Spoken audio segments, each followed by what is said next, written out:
సిలువలో పలికిన 7 మాటలు, ఒక్కొక్క మాట ఒక్కొక్క ప్రసంగం చేయొచ్చు. ప్రియమందిర బిడ్డలారా, ఒక్కొక్క మాటను ఒక్కొక్క ప్రసంగం చేయొచ్చు. చాలాసార్లు మీకు ఒక్కొక్క మాటను మాత్రమే బోధించాను, ఒక్కొక్క మాట ఒక్కొక్క ప్రసంగాలు చేశాను. ఈ దినమందు 7 మాటలు ఒక ప్రసంగంగా మీకు చూపించాలని అనుకుంటున్నాను. అందుకు మీరు చాలా ఫాస్ట్గా సహకరించాలని మనవి చేస్తూ ఉన్నాను. సిలువలో యేసయ్య పలికిన 7 మాటల్లో మొదటి మాట లూకా సువార్త 23వ అధ్యాయము 34వ వచనములో ఉంది.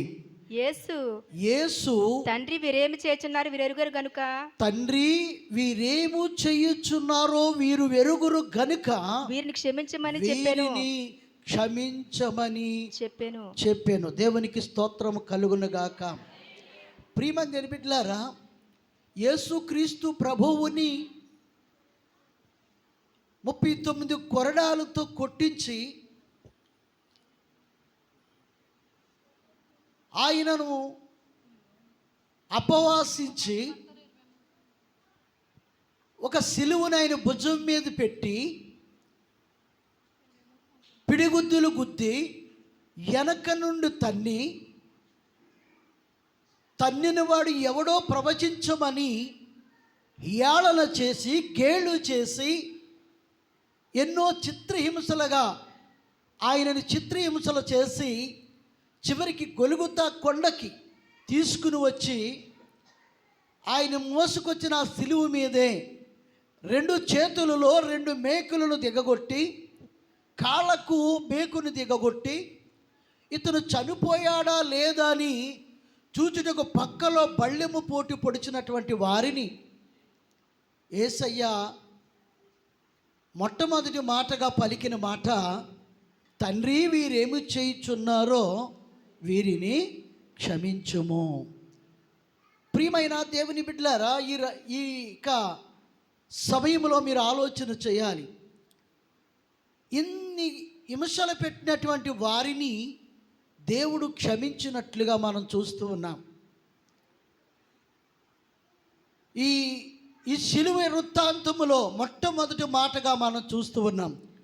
నేనేమంటున్నానంటే, నీ జీవిత బ్రతుకు కాలంలో ఇది మొట్టమొదటి మాటగా ఉంచుకోవాలనేది నా ఉద్దేశం. గట్టిగా దేవునికి స్తోత్రం చెల్లించండి. నీ బ్రతుకు కాలములో, నీ జీవిత శైలిలో, నీ జీవన శైలిలో, నీ జీవిత యాత్రలో, నీ జీవితంలో మొట్టమొదటి మాటగా క్షమించే మాట. ఈ రోజున క్షమాపణ అనేది మనుషుల మధ్య లేకపోవడం చేత భయంకరమైనటువంటి మారణ హోమములు జరుగుతూ ఉన్నాయి, హత్యలు జరుగుతూ ఉన్నాయి, సమాధానం లేని కుటుంబాలు సాగిపోతూ ఉన్నాయి. అన్నదమ్ముల మధ్య సమాధానము లేకుండా, బంధువుల మధ్య సమాధానము లేకుండా లోకములో కుటుంబాలు కొనసాగిపోతూ ఉన్నాయి. చివరికి తల్లి బిడ్డల మధ్య కూడా సమాధానం లేకపోవటం కారణం క్షమించే గుణం లేకపోవడం. ప్రియమైనటువంటి దేవుని బిడ్డలారా, నీ జీవితంలో యేసు ప్రభువారు పలికిన ఆ మొట్టమొదటి మాట, నీ జీవితం అంతటిలో ఇది మొట్టమొదటి మాటగా నువ్వు ఉంచుకున్నట్లయితే నీలో ప్రతి భారము తొలగిపోద్ది. క్షమాపణతో వచ్చింది ఏంటంటే సమాధానం. ఈ రోజున చాలామంది భార్యను భర్త చంపేస్తున్నాడు, భర్తను భార్య చంపేస్తుంది. కారణం ఏంటంటే ఒకరినొకరు క్షమించుకోకపోవడం కారణం. ఒకరి మీద ఒకరు పగలు సాధించుకుంటూ ఉండటానికి కారణం ఏంటంటే క్షమించే గుణం లేకపోవడం, క్షమాపణ లేకపోవడం. దేశమంతా కూడా భయంకరమైన ఆందోళనలో సాగిపోతుంది అంటే క్షమించే గుణము లేకపోవడం. టీవీలో చూసినా, పత్రికలో చూసినా, వార్తల్లో చూసినా, పేపర్లో చూసినా, ఎప్పుడు ఏ సమయంలో చూసినా ఇలాంటి వార్తలే. ఒకరిని ఒకరు క్షమించుకోకపోవడం చేత, ఒకరిని ఒకరు దేశించుకున్న కారణం చేత హత్యలు, భయంకరమైన హేవులు జరుగుతూ ఉన్నాయి. నా యేసయ్య చెప్పాడు, మీరు ఒకరినొకరు క్షమించుకోండి, ఒకరినొకరు ప్రేమించుకోండి. దేవునికి స్తోత్రం కలిగిన గాక. క్షమించుకున్న తర్వాతే పుట్టుకొచ్చిందే ప్రేమ. ఎప్పుడు పుట్టుకొస్తుందండి అది? క్షమాపణ అనేది మన జీవితంలో వచ్చిన తర్వాతే వచ్చింది ప్రేమ, దాని వెనకాల వచ్చింది సమాధానం. కాబట్టి ప్రియులారా, మన బ్రతుకు కాలంలో మొట్టమొదటి మాటగా చెప్పండి, ఏం పెట్టుకోవాలి? క్షమించే గుణం కలిగి, సాధనము కలిగి ఉండాలి.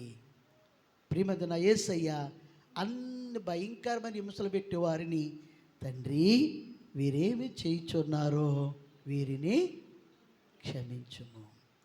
శిష్యులు అడిగారు, అయ్యా ఒక వ్యక్తి మా ఎడల ఏదైనా తప్పుదమ్మ చేసినట్లయితే ఎన్ని మార్లు సరే క్షమించాలి అని అడిగితే వాళ్ళు అన్నారు, 70 మారులా? 70 మారులే కాదు, ఎన్ని మార్లైనను అన్నాడు దేవుడు. కాబట్టి ప్రియులరా, నువ్వెన్ని మార్లైనను నువ్వు క్షమించే వ్యక్తిగా నీవు ఉండాలి. దేవునికి స్తోత్రం, హల్లెలూయా. క్షమించేటువంటి ఆయుధం నీలో ఉంటే అనేక వాటిని, అనేక మందిని నీవు స్వతంత్రించుకుంటావు. దేవునికి స్తోత్రం కలిగిన గాక. అది మొట్టమొదటి మాట. రెండవ మాటను మనం జ్ఞాపకం చేసుకుందాం. పరిశుద్ధ గ్రంథములో నుంచి లూకా రాసిన సువార్త 23వ అధ్యాయము 43వ వచనాన్ని చదివితే, అందుకాయన వారితో నేడు నీవు నాతో కూడా పరదేశులో ఉందువని నిశ్చయముగా నేను నీతో చెప్పుచున్నాను. ఈ సందర్భం ఎవరితోనంటే, యేసు ప్రభు వారిని సిలివేసినప్పుడు తన ఎడమ చేతి ప్రక్కన ఒకరిని, కుడివైపున ఒకరిని, ఇద్దరు దొంగలని రోమా ప్రభుత్వం వారు సిలివేశారు. రోమా రాజ్యపు బండుపోతులు వారు పట్టబడ్డారు వాళ్ళు. అందుచేత వారిని కూడా పట్టుకుని సిలివేశారు. సిలివేసినప్పుడు వారి మధ్యలో యేసు ప్రభు వారిని సిలివేయబడి ఉండటం చూసి వారు చాలా సంతోషపడ్డారు. ఎందుకు అనంటే, గుడ్డివాడికి చూపునిచ్చాడు, కుంటివాడికి కాలునిచ్చాడు, పక్షవాత రోగులను స్వస్థపరిచాడు, దయ్యాలను వెళ్ళగొట్టాడు, చచ్చిపోయిన వారిని బ్రతికించాడు. ఇంత మహా గొప్ప అద్భుతమైన కార్యాలు చేసిన వాడు మన మధ్య ఉన్నాడు అని అందులో ఒకడు మహా సంబరపడి ఈయన ఉండే కారణాన్ని బట్టి మనం విడుదల పొందుకుంటాము అనుకుని బహు సంతోషించాడు. సంతోషించి ఇలాగంటున్నాడు, తండ్రి నిన్ను నీవు రక్షించుకుని మమ్మును కూడా రక్షించుమని ప్రార్థన చేశాడు. ప్రియమైన దేవుని బిడ్డలారా, వినాలి. ఈ ప్రార్థన వినడానికి చాలా ఇష్టకరమైన ప్రార్థనగానే ఉంది. అందులో ఏ తప్పు లేనట్టుగా ఉంది. నిజమే కదా?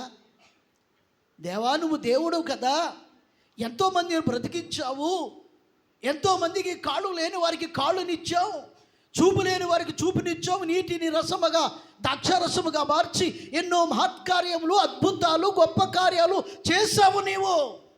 అది వాడి ఉద్దేశం.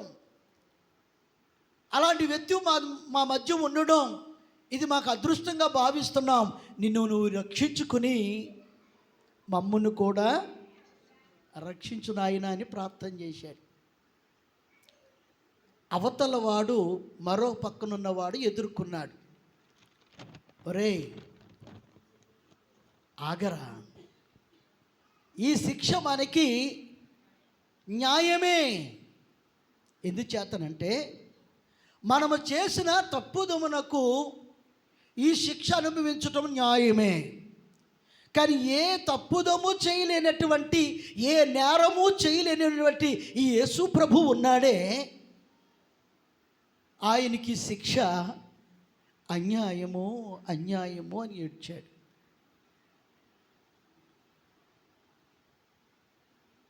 అవతల వాడిని గద్దించి రెండో వాడు ఈ విధంగా ఏడ్చాడు.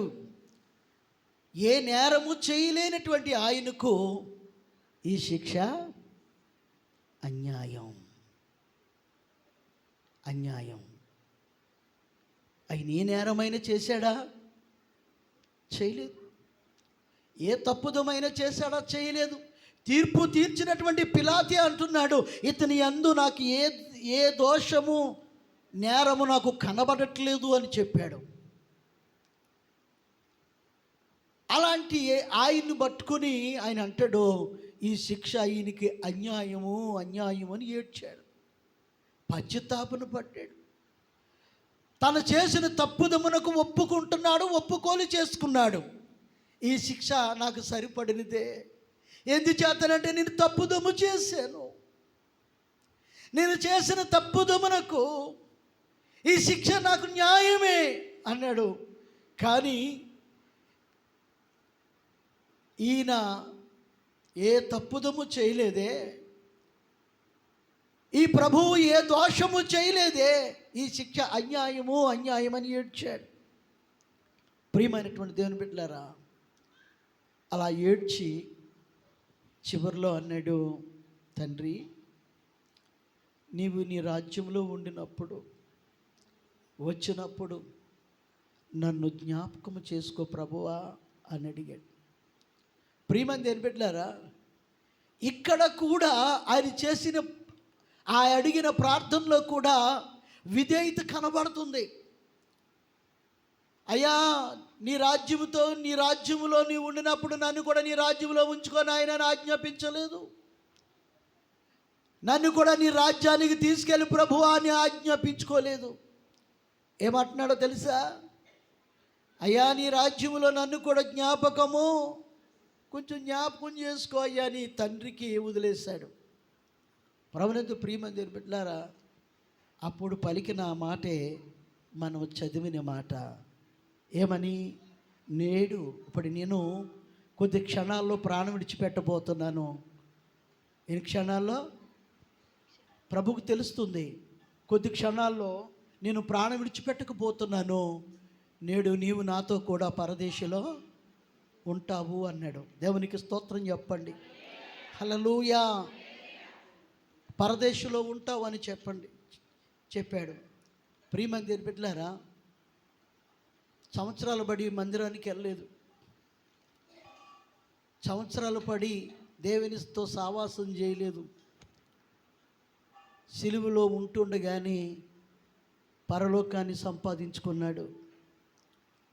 కారణం ఏంటో తెలుసా? అతను పడిన పశ్చాత్తాపన, మారు మనసు దేవునికి అనుకూలమైంది. ఈ రోజున నీలో పశ్చాత్తాపన ఉందా? మారు మనసు ఉందా? నీ ప్రార్థన ఎలాంటి ప్రార్థన అయి ఉంది? ఇరిగి నలిగిన హృదయం కలిగిన ప్రార్థన అయి ఉందా? నీ హృదయం ఇరిగిందా, కరిగిందా? ఏ విధమైన ప్రార్థన నీ జీవితంలో ఉంది? ప్రియులారా, ఆలోచన చేయండి. లేక సిలువలో ఆ మొదటి దొంగ మాట్లాడినట్టుగానే నీవు కూడా అలాగే మాట్లాడుకుంటూ నీ భక్తి జీవితాన్ని కొనసాగించేస్తున్నావా? ఆలోచన చేయాలి. ఆ రెండో వాడు ప్రార్థన దేవుడు అంగీకరించాడు. తన పశ్చాత్తాపన దేవుడు గుర్తించాడు. పరలోకాన్ని నీవు నాతో కూడా పరదేశంలోకి వచ్చేస్తావు అన్నాడు. దేవునికి స్తోత్రం కలుగునుగాక. ప్రియమైన దేవుని బిడ్డలారా, అది రెండవ మాట. మూడవ మాట కూడా చదువుదాం. పరిశుద్ధ గ్రంథములో నుంచి యోహాను సువార్త 19వ అధ్యాయము 26, 27 2 వచనాలు చదివి వినిపించవలసిందిగా మనం చేస్తున్నాను. యేసు తన తల్లియు తాను ప్రేమించిన శిష్యుడును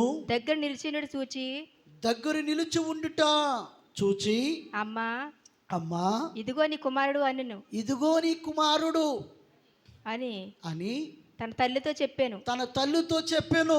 తరువాత శిష్యులు చూచి ఇదిగో నీ తల్లి అని చెప్పాను. ఆ గడియ నుండి ఆ శిష్యుడు ఆమెను తన ఇంట చేర్చుకున్నాను.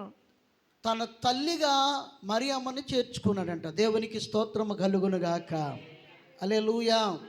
ప్రభువునందు ప్రియమైన దేవుని బిడ్డలారా, యేసుక్రీస్తు ప్రభువారు సిలువలో కూడా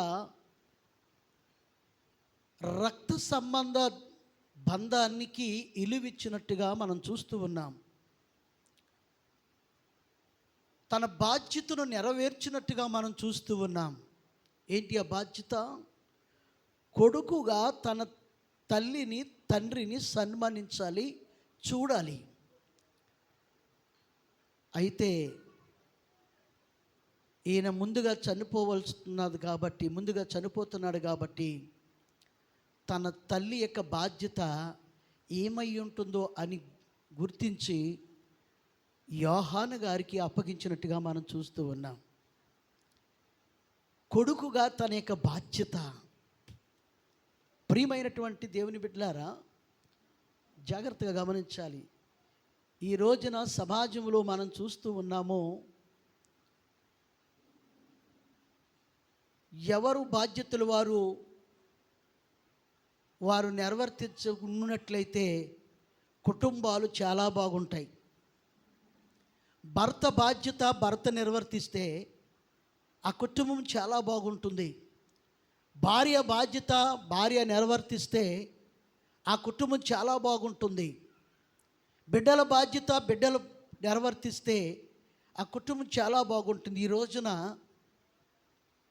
ఎవరు చేయవలసిన బాధ్యత వారు చేయకపోవడం చేత కుటుంబాలు చల్లాచెదురైపోతున్నాయి, చిన్నాభిన్నమైపోతూ ఉన్నాయి.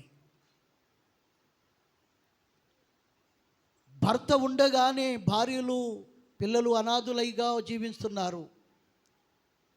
భార్య ఉండగానే భర్త పిల్లలు అనాథులుగా బ్రతుకుతున్నారు. తల్లిదండ్రులు ఉండగానే బిడ్డలు అనాథులుగా బ్రతుకుతున్నారు. ఇలాంటి సమాజంలో నెలకొల్పుకుంటుంది అని అంటే వారి యొక్క బాధ్యతలు మరిచిపోయి జీవిస్తున్నారు. వారి యొక్క బాధ్యతలు మరిచిపోయి బ్రతుకుతూ ఉన్నారు. సహోదరుడా, సహోదరి, నీ బాధ్యత ఏంటో నువ్వు గుర్తిస్తున్నావా? నీ కుటుంబంలో నీ బాధ్యత ఏంటి? కొడుకుగా నీ బాధ్యత ఏంటి? భర్తగా నీ బాధ్యత ఏంటి? భార్యగా నీ బాధ్యత ఏంటి? బాధ్యత విడిచిపెట్టి జీవిస్తే కుటుంబాలు క్షేమంగా ఉండు, సంతోషంగా ఉండు. ప్రియమైన బిడ్డలారా, సిలువలో ఆయన పలికిన మూడవ మాట తన తల్లిని ఆదరించి వెళ్ళడం. అమ్మా, ఇక నుంచి ఇతడే నీ కుమారుడు. అయ్యా, ఆమె నీకు అప్పగిస్తున్నాను, ఇక నుంచి ఆమెకు నీకు తల్లి అని యోహాను గారికి తన దర్భాన్ని అప్పగించినట్లుగా మనం చూస్తూ ఉన్నాం. కాబట్టి ప్రియులరా, సిలువలో మానవులకు ఉండవలసిన లక్షణాలను యేసు ప్రభు యందు నెరవేర్చడం బహు ఆశ్చర్యము. ప్రియమంది బిడ్డలారా, ఇది మూడవ మాట. నాలుగవ మాటను మనం చూద్దాం. మత్తయి సువార్త 27వ అధ్యాయము 46వ వచనం త్వరగా చదవాలి. యేసు ఏలీ ఏలీ ఏలీ లామా సబక్తాని అని బిగ్గరగా కేక వేసి ఆ మాటకు నా దేవా నన్నెలా నువ్వు చెయ్య విడిచిపెడితివి అని అర్థము. ఏ తండ్రి అంటండి, యేసు ప్రభువారు సిలువలో వేలాడుతున్నప్పుడు తండ్రి చెయ్యి విడిచిపెట్టేశాడంట. వినాలి, జాగ్రత్తగా వినాలి. నా దేవా ఏలి అంటే నా ఏలిని వాడా, నా దేవా నీవేళ నన్ను చెయ్యి విడిచిపెట్టావు. ప్రియులారా, ఎందుకు దేవుడు చెయ్యి విడిచిపెట్టాడు ప్రభుది అనంటే, సర్వలోక మానవ పాపములన్నీ కూడా ఆయన మీద మోపబడ్డాయి. ఆయన చూడనల్లని వాడైపోయాడు. తండ్రి పరిశుద్ధుడు గనుక సహించలేడు. అందుకే అతని చెయ్యను విడిచిపెట్టాడు. తండ్రి పరిశుద్ధుడు గనుక చూడనల్లని వాడయ్యాడు గనుక తండ్రి ప్రభు యొక్క చెయ్యిని విడిచిపెట్టాడు. ఆయనకు అర్థమైంది తండ్రి నా చెయ్యి విడిచిపెట్టాడని. అందుకే నా దేవా నువ్వేలా నా చెయ్యి విడిచిపెట్టితివి అన్నాడు. నిజమే ప్రియులరా, నిన్ను కూడా తండ్రి చెయ్యి ఎప్పుడు విడిచిపెడతాడో తెలుసా? లోక సంబంధమైన పాపములు నీలో కూరుకుపోయినప్పుడు, లోక సంబంధమైన పాపాలతో నిండిపోతున్నప్పుడు ఆయన నీ చెయ్యి విడిచిపెట్టేస్తాడు. ఆయన పాపమును తీసివేయేవాడే కానీ పాపమును చూడనల్లవాడు కాదు. కాబట్టి ప్రియ దేవుని బిడ్డలారా, యేసయ్య చెయ్యి కూడా విడిచిపెట్టేశాడు. ఎందుకు అనంటే ఈ లోకమానవ పాపములన్నీ కూడా ఆయన మీద మోపబడేటప్పటికీ చూడనల్లని వాడయ్యాడంట. సొగసైనను స్వరూపమైనను ఆయన యందు కనబడలేదంటండి. కనబడలేని వాడిగా ఉన్నాడంట. అందుకే ఆయన చెయ్య విడిచిపెట్టాడు. ఆ ఎడబాటు గుర్తించాడు ప్రభు. దేవా నువ్వేలా నా చెయ్యి విడిచిపెట్టితివి? నిజమే ప్రియులారా, నిజమైన భక్తి విశ్వాసం కలిగి ఉన్నట్లయితే ఎప్పుడు ఆయన్ని నువ్వు ఎడబాస్తున్నాడో నీకు అర్థమైపోద్ది. తండ్రి నిన్ను ఎప్పుడైతే విడిచిపెట్టాడో నీకు తెలిసిపోద్ది. నీ అతిక్రమలు బట్టి, నీ అపరాధములు బట్టి, నీ తప్పుదములు బట్టి, నీ జారుడును బట్టి, నీ పడిపోయే జీవితాన్ని బట్టి నిన్ను తండ్రి విడిచిపెట్టేశాడు అన్నటువంటి, చెయ్యి విడిచిపెట్టాడు, ఆయన ఆత్మ నీ అర్థం నుండి వెళ్ళిపోయింది అనే సంగతి నీకు అర్థమైపోద్ది. ప్రియులారా, ప్రభు అర్థమైపోయింది తండ్రి నా చెయ్యి విడిచిపెట్టాడని. ప్రియమందిని బిడ్డలారా, ఇది ఎన్నో మాట? 4వ మాట. 5వ మాటను మనం చదువుకుందాం. యోహాను సువార్త 19వ అధ్యాయము 28వ వచనాన్ని చదువుదాం. త్వరగా చదవాలి. అటు తరువాత సమస్తమును అప్పటికి సమాప్తమైనదని ఎరిగి లేఖనం నెరవేరునట్లు నేను తప్పుకొనుచున్నాను అనెను. దేవునికి స్తోత్రము కలిగిన గాక. హల్లెలూయా. తన అనుసంబంధమైన రెండో మాట ఏంటంటే, ఎప్పుడైతే తండ్రి చెయ్యి విడిచిపెట్టిన తర్వాత ఆయనకి కలిగింది ఏంటంటే దాహం. చెప్పండి, ఏం కలిగిందంట? దాహం. ఇది ఏ దాహం అంటే భూలోక సంబంధమైన దాహం ప్రభు మీద పడింది. భూలోక సంబంధమైన దాహం ఇది. భూలోక సంబంధమైన మానవుల యొక్క దాహం ఆయన మీద పడింది. మన పాపములు ఆయన మీద ఎప్పుడైతే పడి ఉన్నాయో తండ్రి చెయ్యి విడిచిపెట్టాడు. తర్వాత ఆయన దాహం కలిగి ఉన్నాడు. సమరయ స్త్రీ దగ్గర చెప్తాడు కదా, అమ్మా నాకు దాహానికి ఇవ్వానంటే, అయ్యా నువ్వు చూస్తే సమరయులాగున్నావు, యూదుళ్ళలాగున్నా, మేము చూస్తే సమరయులమి, మరి మీకు నాకు సాంగత్యం కలగదు, ఎవరైనా చూస్తే ఏమని అనుకుంటారు అని ఇలాంటి సంగతి అంతా మాట్లాడుతూ ఉంటే ప్రభు అన్నాడు, అమ్మ నువ్వు ఇచ్చిన నీళ్ళు నేను తాగినా మళ్ళీ దాహం ఉంటానమ్మా, కానీ నేనిచ్చే నీళ్ళు నువ్వు తాగితే ఎప్పుడు ఎన్నడూ దాహం ఉండవదు, నిత్య జీవము కలిగిన ఓట అన్నాడు. అంతే. దేవునికి స్తోత్రం. అంటే సమరీ స్త్రీ యొక్క దాహం ఏంటి? లోక సంబంధమైనది. తండ్రి ఇస్తే పర సంబంధమైనది, ఎన్నడూ దప్పుకొనుడు. కాబట్టి ప్రియ దేవుని బిడ్డలారా, ఈ లోక మానవుల యొక్క దాహము ప్రభు మీద పడింది. అది సిలువలో భరిస్తున్నాడు యేసయ్య. దాహం దాహం అని సిలువలో భరిస్తున్నాడు. అలా పిలుస్తూ ఉంటే ఈ లోకము ఆయనకి దాహం తీర్చడానికి ఇచ్చింది ఏంటో తెలుసా? ఆ సైనికులో ఒకడు చేదును ముంచి ఒక గుడ్డకు కట్టి కర్రతో ఆ చేదు చెరుకును ఆయనకు అందించాడు. తీరాగా దాన్ని రుచి చూస్తుంది. ఏంటి చెప్పండి? చేదు. చేదు. ఈ లోకము ప్రభువుకి ఇచ్చింది ఏంటి చెప్పండి? చేదు. ఈ లోకము ప్రభువుకి ఇచ్చింది ఏంటి అంటే చేదు.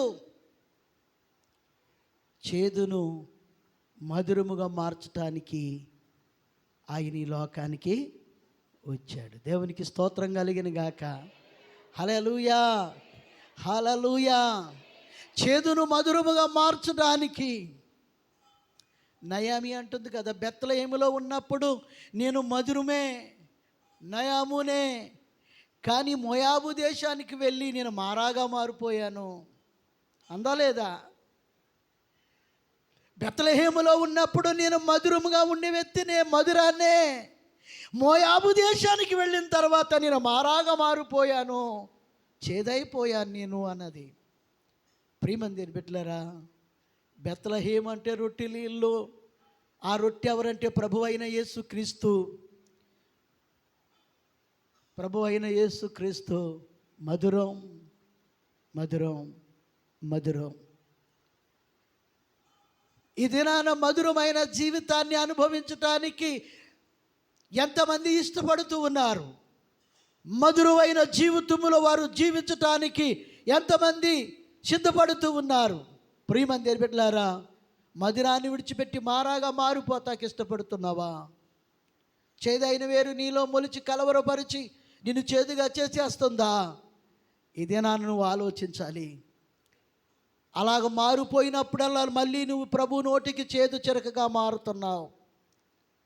మరలా ప్రభు నోటికి చేదు చెరకగా మారుతూ ఉన్నావు. ఆయన ఈ లోకానికి, ఈ లోకం ఆయనకి ఇచ్చింది ఏంటో తెలియదు, చేదు చెరకు. ప్రియమందిని బిడ్డలారా, ఆయన సిలువలో దప్పుకున్నాడు, మన దప్పుకినంత తీర్చాడు. దేవునికి స్తోత్రం, హల్లెలూయా. నీ దప్పుకునంత తీర్చాడు ఆయన. దప్పుకుని నీ దప్పుకుని తీర్చాడు. ప్రియమందిని బిడ్డలారా, 6వ మాట చదువుకుందాం. యోహాను సువార్త 19వ అధ్యాయము 30వ వచనాన్ని చదువుకుందాం. 6వ మాట. యేసు చెరకు పుచ్చుకొని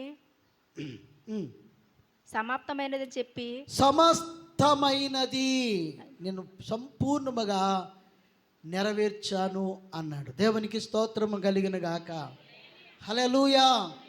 ప్రియమంది బిడ్డలారా, ఈ దినాన్న నువ్వేదైనా తలబెట్టినప్పుడు, ఏదైనా మొదలుపెట్టినప్పుడు సమాప్తం చేయగలిగి ఉన్నావా? ఒకవేళ సమస్తము చేయలేదు అంటే దాన్ని ఏమంటారు? కొరత కలిగిన జీవితం, కొరత కలిగిన పని అని అంటారు. నువ్వు భోజనం చేయాలన్నా సంతృప్తిగా చేయకపోతే అర్ధభోజనం తింటే నీ ఎలా ఉంటుంది? కనుక నీ భక్తి జీవితంలో సంపూర్ణముగా ఉండాలి, సమాప్తముగా ఉండాలి, సమాప్తము చేయగలిగిన వ్యక్తిగా నీవు ఉండాలి. దేవునికి స్తోత్రం కలిగిన గాక. ఆయన ఆరాధించాలి అంటే ఎలాగ ఆరాధించాలి? పూర్ణ హృదయముతో నిన్ను ఆరాధింతు, పూర్ణ ఆత్మతో నిన్ను సేవించేదన్. ఆరాధన ఆరాధన ఆరాధన ఆరాధన ఆరాధన ఆరాధన ప్రేమించేదన్ అధికముగా ఆరాధింతో, ప్రేమించేదన్ అధికముగా ఆరాధింతో, ఆశక్తితో పూర్ణ ఆరాధింతు నిన్ను పూర్ణ ఆత్మతో. ఆరాధన.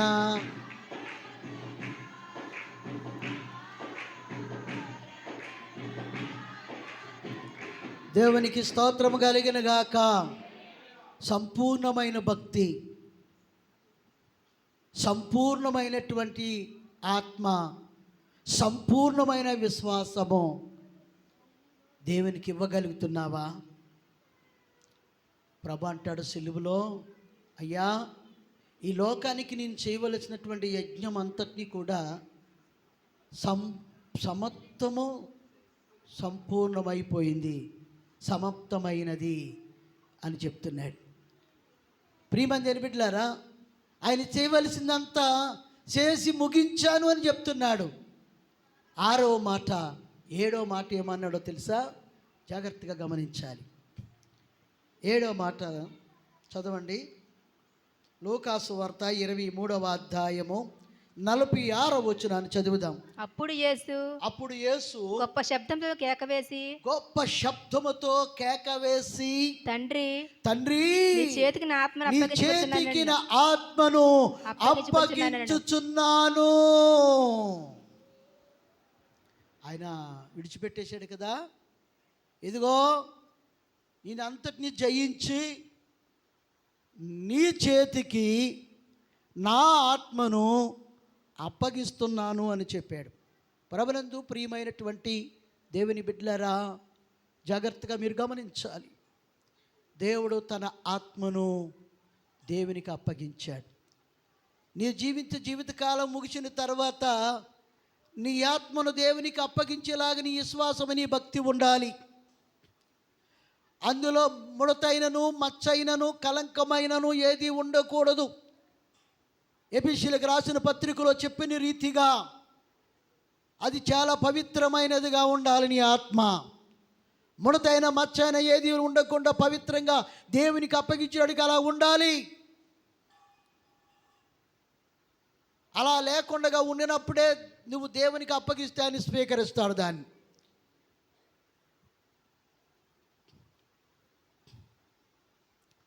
ఒక ఆయన చనిపోయాడంట. కథ